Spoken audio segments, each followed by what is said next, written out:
Welcome to another episode of the Writers Game podcast, where we help you magnify your voice and monetize your message. I'm your host, Kyle King, seven-time published author, CEO, and founder of the Writers Game. And today we have somebody that understands the power that one story, one person, and one mission can do to be able to transform so many lives. And I mean somebody that is transforming lives in a very intentional way. And her story, her belief, and her work ethic is being able to be the baseline that takes so many people through a process of giving them hope. Katie, how are you doing? Good. How are you? I am fantastic. You are literally one of the best people that I know personally. Thanks. Um, your story, your commitment to the community, your way of values and ethics and integrity is just unmatched. Can we talk about who you are and how you're leveraging your story and your mission to transform so many lives around the world? Sure. Yeah. So my whole everything started when I was a teacher at a low income elementary school. And I did a GoFundMe that went viral to get all 650 kids in my school bike.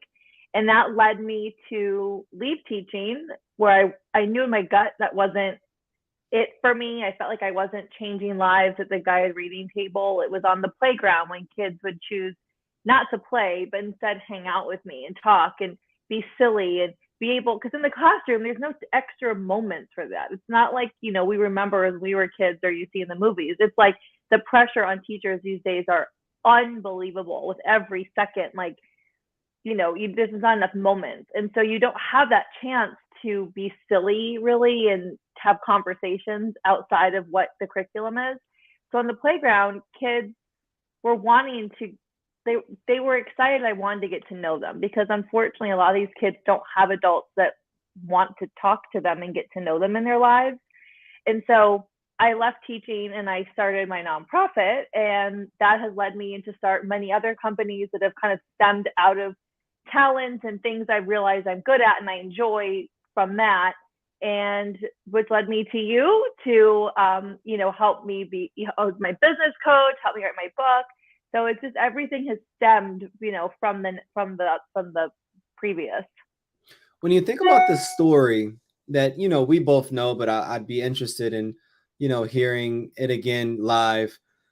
The story that helped you start your first nonprofit. You were this teacher, you met this specific student that inspired you to take intentional action. Could you walk us through what happened and how that's really been able to transform you into who you are today? Yeah, so his name was Jawan, and he's in eighth grade now. He was in my first grade class, Wow. and he was, that typical, I don't want to do any work. I'm going to stall. And before we know it, the class, period will be over, and he got away with doing no work. And I was like, not in my class. You are doing work. And so I just realized I kind of had to gain his trust. I just could feel he just didn't have a lot of faith in a lot of adults.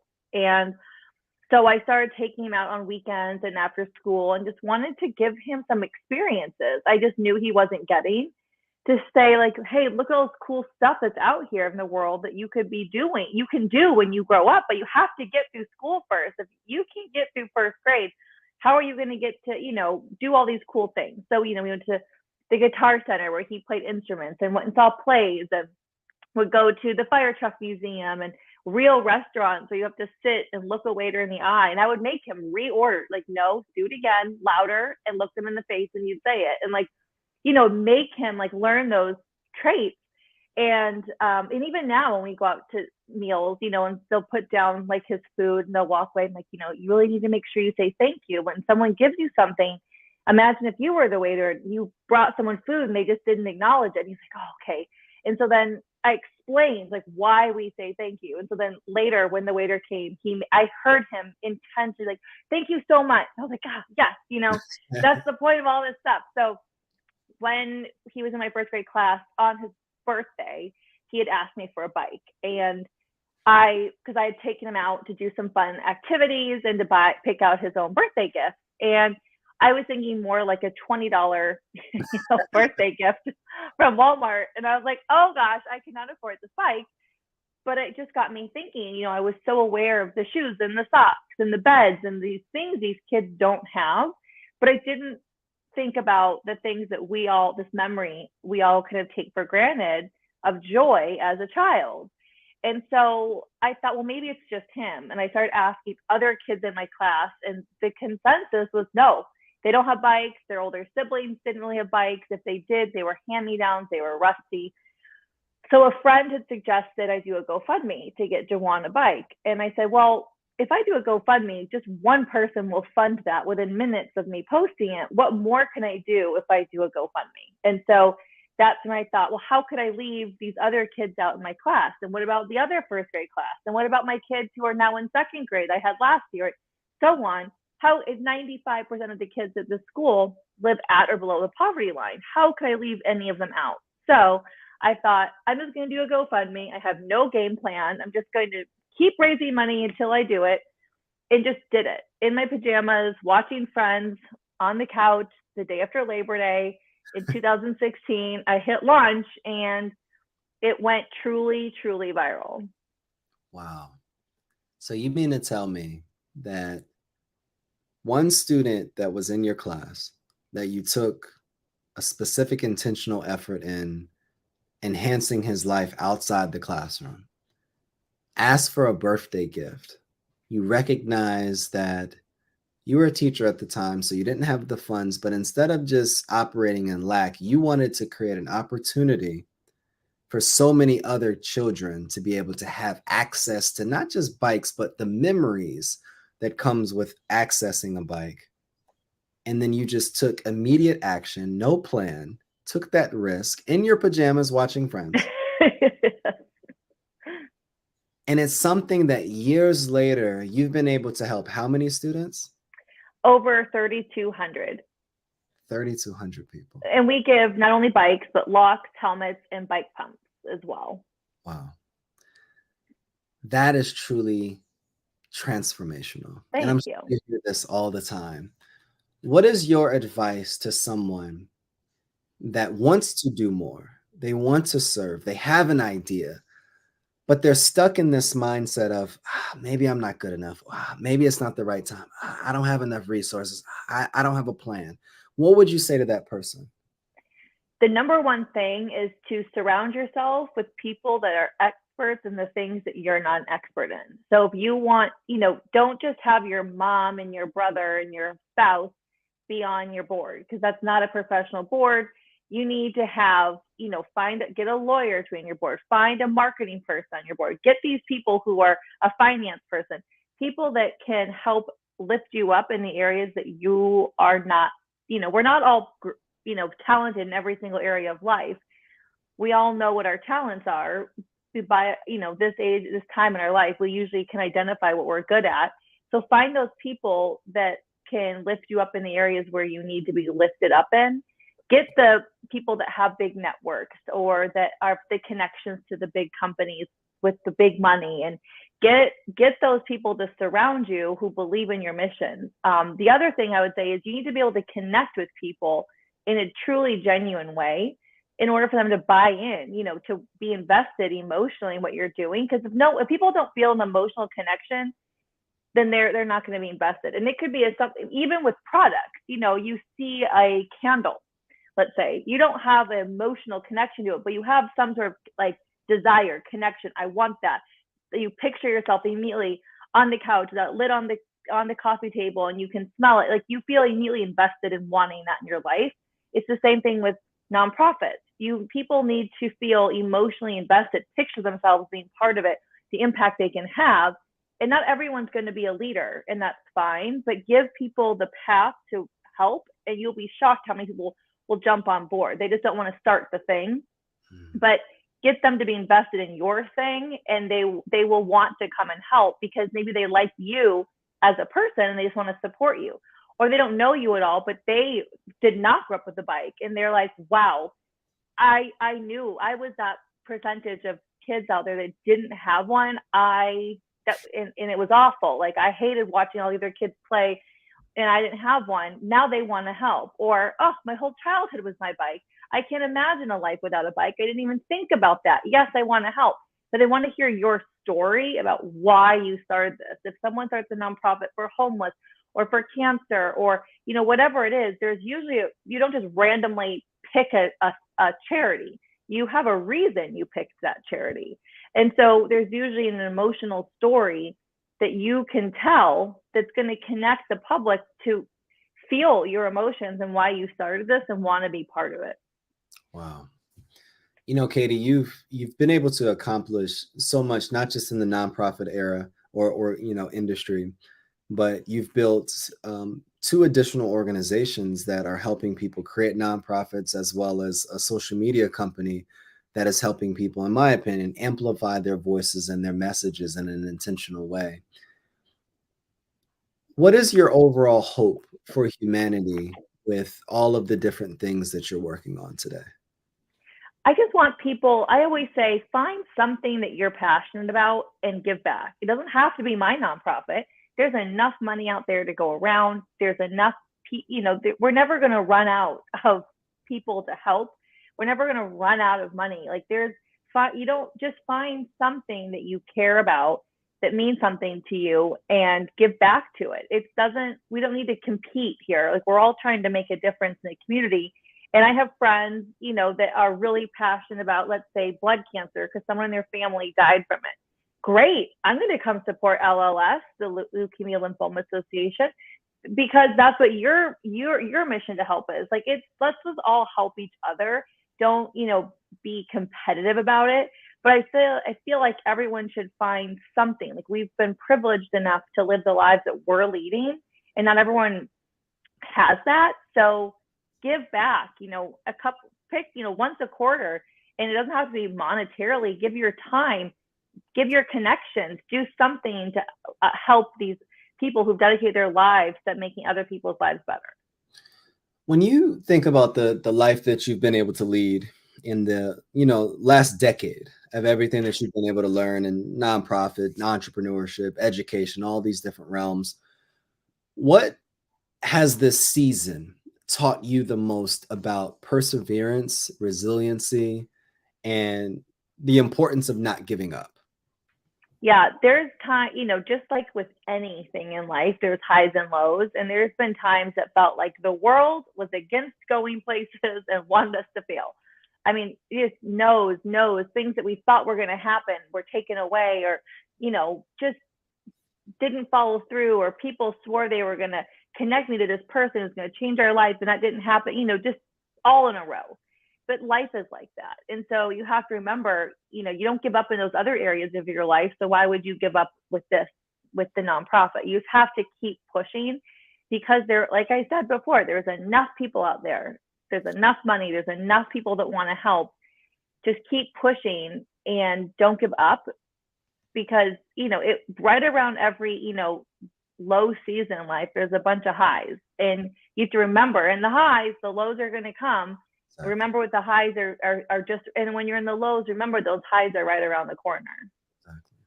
Exactly. When you think about some lows and some highs in your life, there's certain sacrifices that have to be made, doors that have to be closed as a part of this process.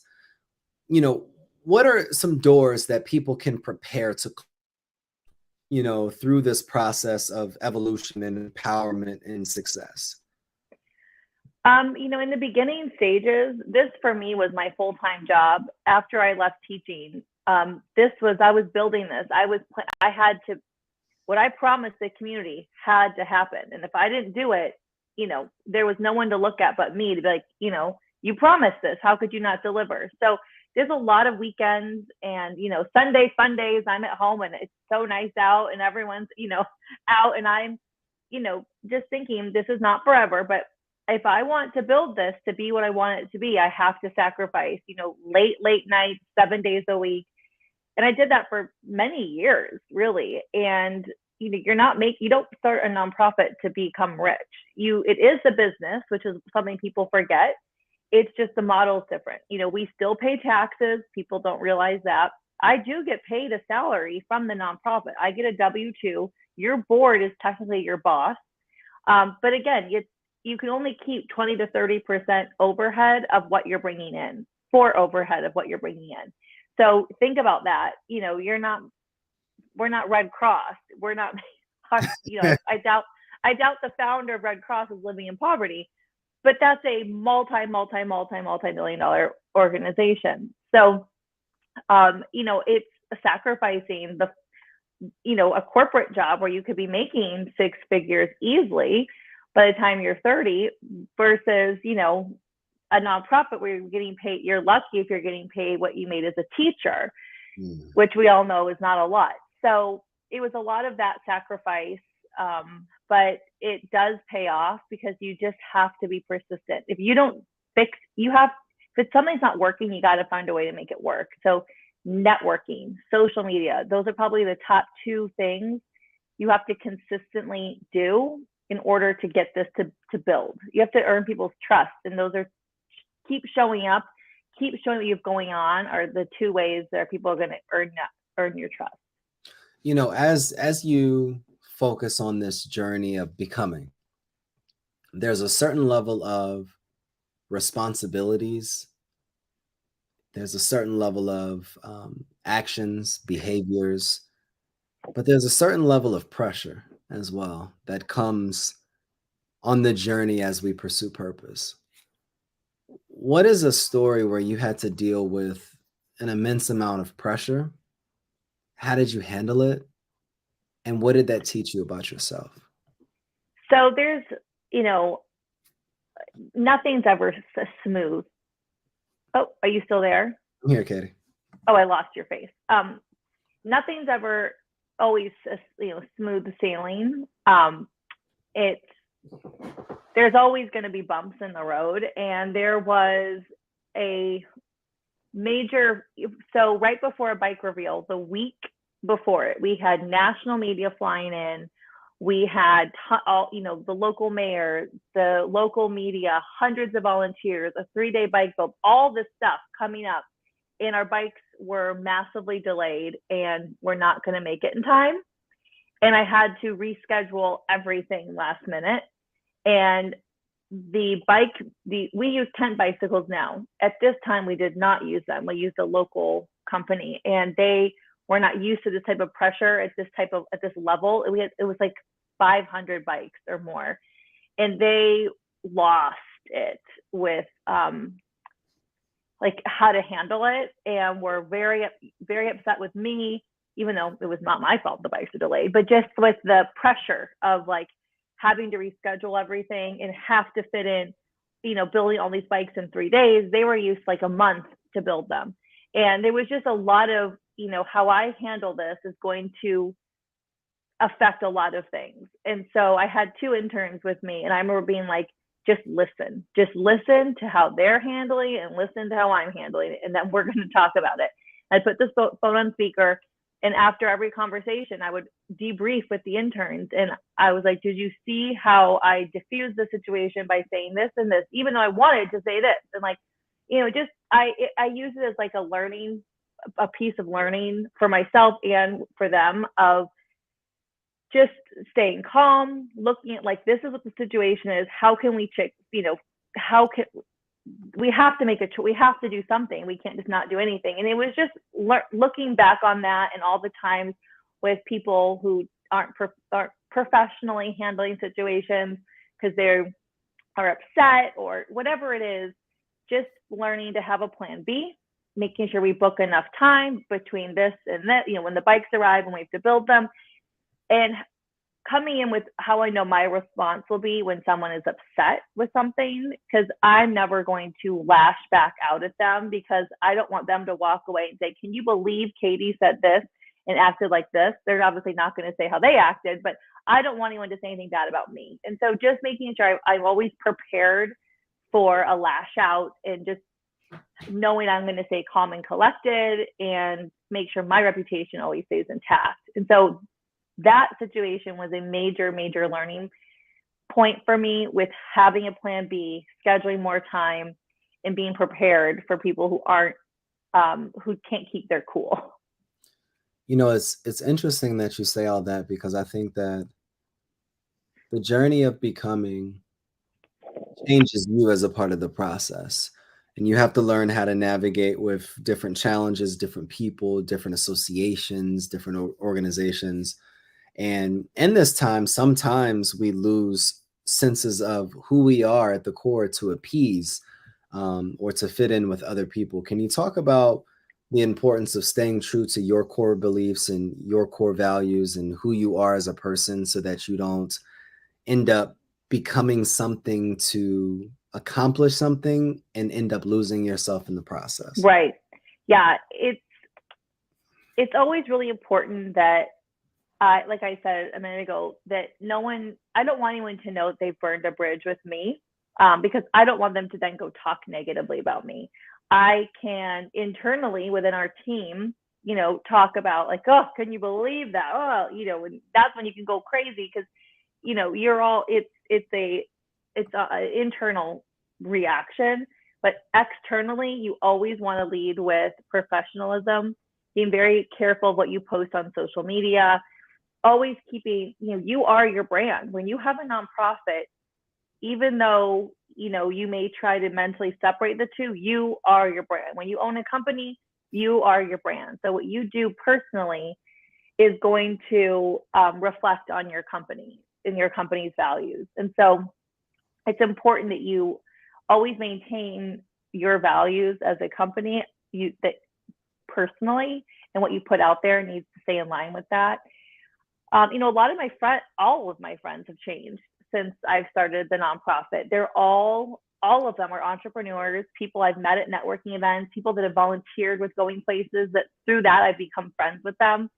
And it's because they get it. They all have a charitable side to them. They all are entrepreneurs. They get the long hours. They get, so I'm not saying, oh, all right, I'm not going to work. Let's go to the bars, because they get the sacrifice because they've been through it. They've pretty much all been entrepreneurs longer than I have because I kind of started mine in my mid 30s. But it's just making sure you're surrounding yourself with those like-minded people who are going to keep you in tune with who you were in the beginning. Because it's kind of like, celebrities, they rise to fame and they kind of get this like chip on their shoulder.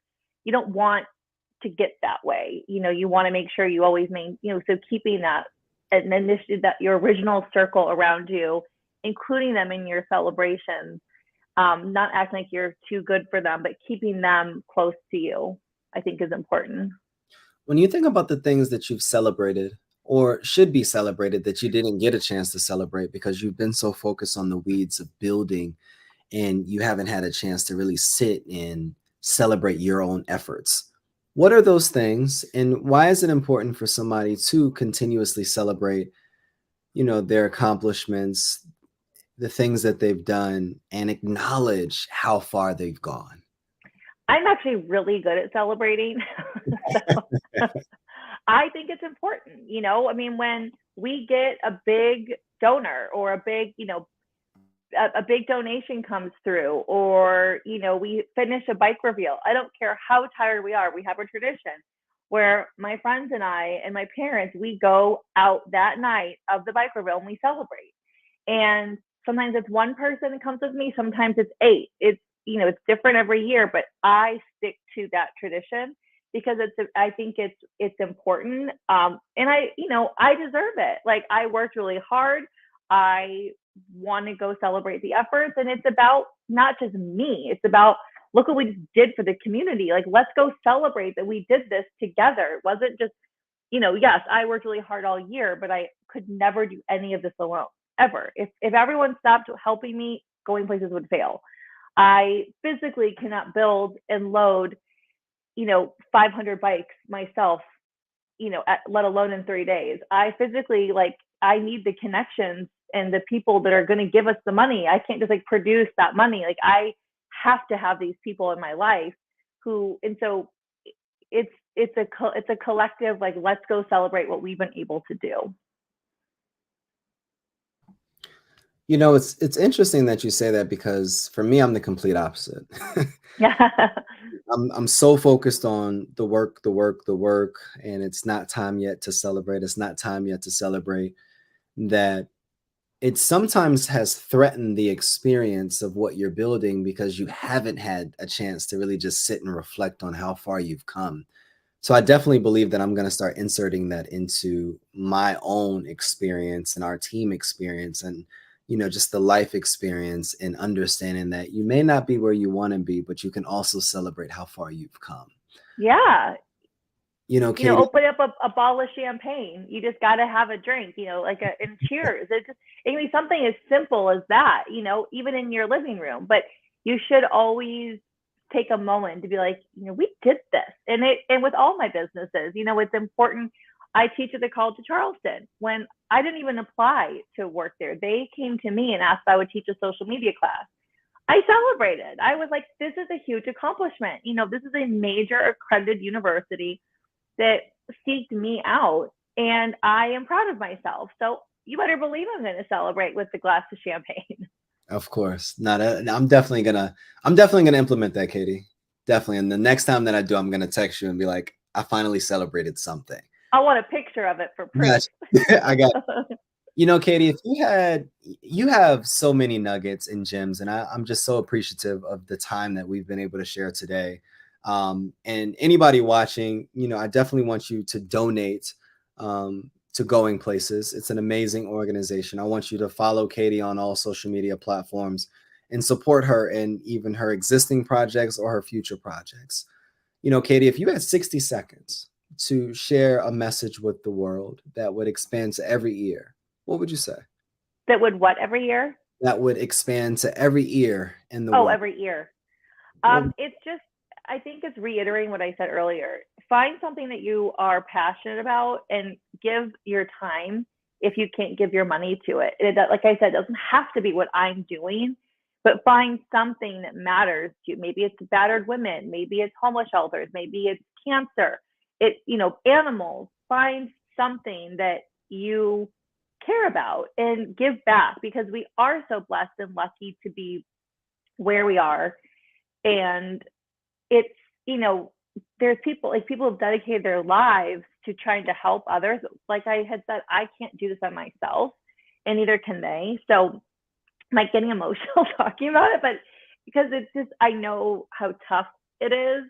And it's, it really matters when you give 2 hours to volunteer. That really matters. So don't think that, or $10, someone's like, well, I only have $10. I'm like, great, that just bought a lock and a helmet. And they're like, oh, really? I'm like, yes, like those dollars matter, especially to the small nonprofits. And the big nonprofits that are national, they're really important too, but your $10 is going to go a hell of a lot further with a local small nonprofit than it will with a national nonprofit. So I encourage people to find something in their local community that directly serves the local people in their community. I love that. Thank you so much, Katie. It's interesting because if you do believe that you don't either have the hundreds of thousands of dollars to give or the tens of thousands of dollars to give, it's like, what are other ways that I can give? And what's been exposed to me is that maybe you're not giving your treasure, but you're giving your time, you're giving your talent, Mm-hmm. you're giving other ways, your skill, your resources, your connections, to be able to help these grassroots organizations or these local organizations in your local neighborhood.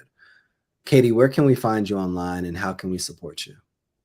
You can go to goingplacesnonprofit.org, and our social media is updated quicker than our website is. So I encourage you to follow us at going_places_nonprofit on Instagram and Going Places Nonprofit on Facebook. Type in my name, Katie Blumquist. I share a lot of the nonprofit stuff on our pages. No matter where you DM, it'll be me that replies, whether it be on the nonprofit pages or mine. If you want to get involved, you can sign up for our newsletter on our website. But yeah, if you have any questions, you can always email me. We've got lots coming up. There's, we're doing bikes May 1st, 2 weeks. In 2 weeks, we have a gala coming up in May, and then we've got more bikes in November. Thank you so much, Katie, for your time, for your Thanks. commitment to serving the community. And not just your commitment to serving the community, your commitment to transforming people's lives and continuing to give them hope where their circumstance sometimes doesn't allow them to feel hopeful. Mm-hmm. What you're doing for underprivileged communities and people just around the world is truly phenomenal. You're an inspiration. You're transforming lives, and you've transformed and empowered mine as well. And Thanks. thank you so much for that. So anybody watching, I want you to go follow Katie, go subscribe to everything that she is doing, support her organization. And we will see you guys on another episode of the Writers Game podcast, where we help you magnify your voice and monetize your message. We'll see you next.